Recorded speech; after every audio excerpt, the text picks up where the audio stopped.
किसी भी गुनाह को, किसी भी डिप्रेशन को, किसी भी एंजाइटी को, स्ट्रेस को, किसी भी अटैचमेंट को जब छोड़ा जाता है तो उसके नतीजे में एक प्रोसेस ट्रिगर होता है जिसको कहते हैं रीबाउंड एंजाइटी। रीबाउंड एंजाइटी के बारे में आमतौर पर यह समझा जाता है कि ये पेंडिंग एंजाइटी होती पेंडिंग ही है, लेकिन हर शय की होती है।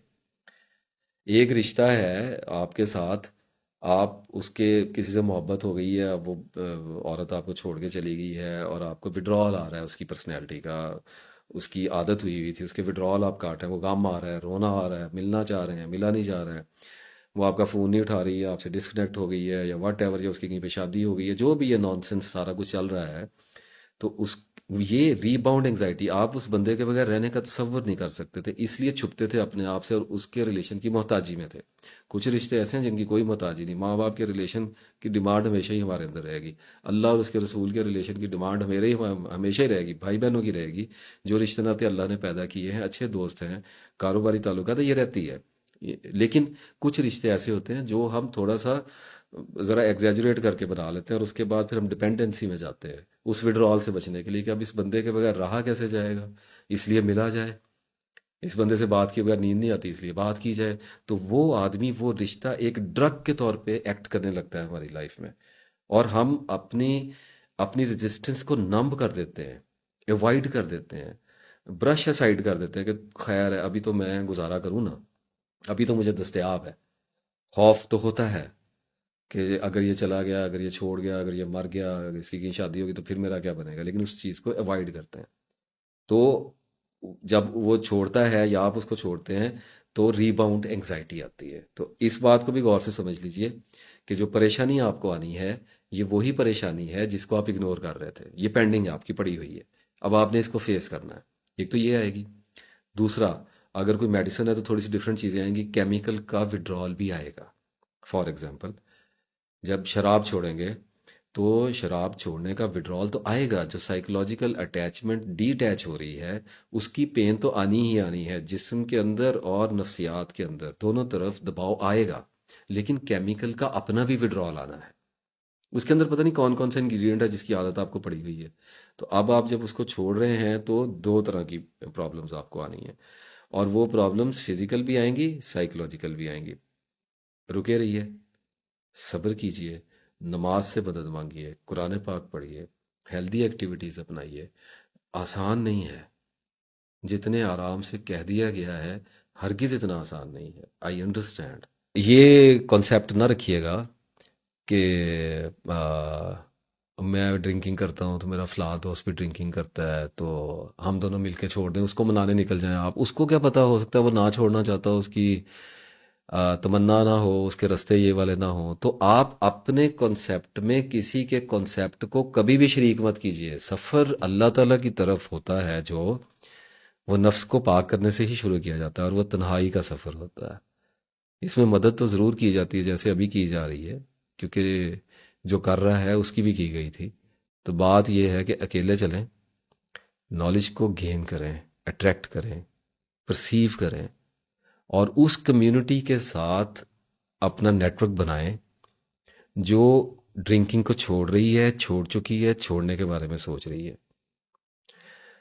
उन लोगों के साथ, यानी आपने 1 से 3 माह, 3 माह तो कम से कम मैं बता रहा हूँ, आपने बड़ी सख्ती के साथ अपने आप को एक ऐसे एटमॉस्फियर में रखना है जिसमें हर तरफ से आपको जो बात सुनाई दे रही है, जो दिखाई दे रही है, जो ट्रिगर आपके अंदर आ रहा है, जो कुछ भी आ रहा है, वो एंटी ड्रिंकिंग होना चाहिए, क्विट ड्रिंकिंग से रिलेटेड होना चाहिए। इसलिए क्योंकि आपकी मेमोरीज ट्रिगर करेंगी, आपको याद आएगा बार बार। जो आपने छोड़ा है वो आपको याद आएगा, वो कुछ भी छोड़ा है वो आपको याद आएगा। तो मेमोरीज को किल करने के लिए, मेमोरीज को पीछे धकेलने के लिए, you need new photogenic memories. आपको हर तरह की memory, I am not talking about only photogenic memories. आपको लिसनिंग की मेमोरीज चाहिए, आपको देखने की मेमोरीज चाहिए, आपको पढ़ने की मेमोरीज चाहिए, हर तरह का डाटा चाहिए। जो अंदर से जो तूफान आ रहा है उसका मुकाबला करने के लिए बाहर से इल्म आपको अंदर भेजना पड़ता है। ये तो एक बात है होगी। मोटिवेशन मसल जो है ना जी, वो डाउन हो जाता है। ये विल पावर वगैरह कोई चीज़ नहीं होती। मैंने पहले भी एक बार वीडियो में अर्ज किया था, कौन सी विल पावर। अल्लाह ने असाब बनाए हुए हैं, किसी के अंदर रख दिया है, किसी के अंदर नहीं रखा। हो सकता है आप ड्रिंकिंग छोड़ें, आप 1-2 महीने बाद कह रहे हो शुक्र है जान छुट गई, मुझे तो कुछ भी नहीं हुआ, ये पता नहीं वीडियो में क्या क्या बता रहा था बंदा। हो सकता है आप पूरा साल ही गम में डूबे रहें। तो ये डिपेंड करता है कि हमारे असाब कैसे हैं। मैंने पहले भी एक बार अर्ज़ किया था कि किसी जगह पे टायर फटे किसी बस का या ट्रक का, तो वहाँ पे 10-12 बंदे बैठे हो, तो हर एक के नर्व्स पे डिफरेंट रिएक्शन आएगा, डिफरेंट रिस्पॉन्स आएगा। कोई उछल पड़ेगा, कोई चौंक के देखेगा, किसी को एहसास भी नहीं होगा। तो विल पावर का मतलब सप्रेस करना है, यानी you are doing it with your will. Will is a force. तो सप्रेस, आप एक सप्रेस तो बजाते खुद एक एक ढकोसला है। ये इसका एक लिमिट तक फायदा जरूर होता है। कुछ लोगों को मैं ये कहूँ कि काम आ भी जाती है, बहुत कम लोगों को, बहुत कम लोगों को। जिनके अल्लाह ने मिजाज बनाया उनके तो काम आ जाती है। अब उनकी देखा देखी, अब फॉर एग्जांपल अगर मैं विल पावर से गुजरा होता तो मैं आपको सारी विल पावर पे ये तकरीर कर देता। तो अब बेचारे कमज़ोर असाब के जो लोग हैं, जिनकी कुव्वत इरादी नहीं है, वो बेचारे अपनी विल पावर स्ट्रॉन्ग करते, फिर कहाँ से करेंगे स्ट्रॉन्ग विल पावर्स? है ही नहीं है पास।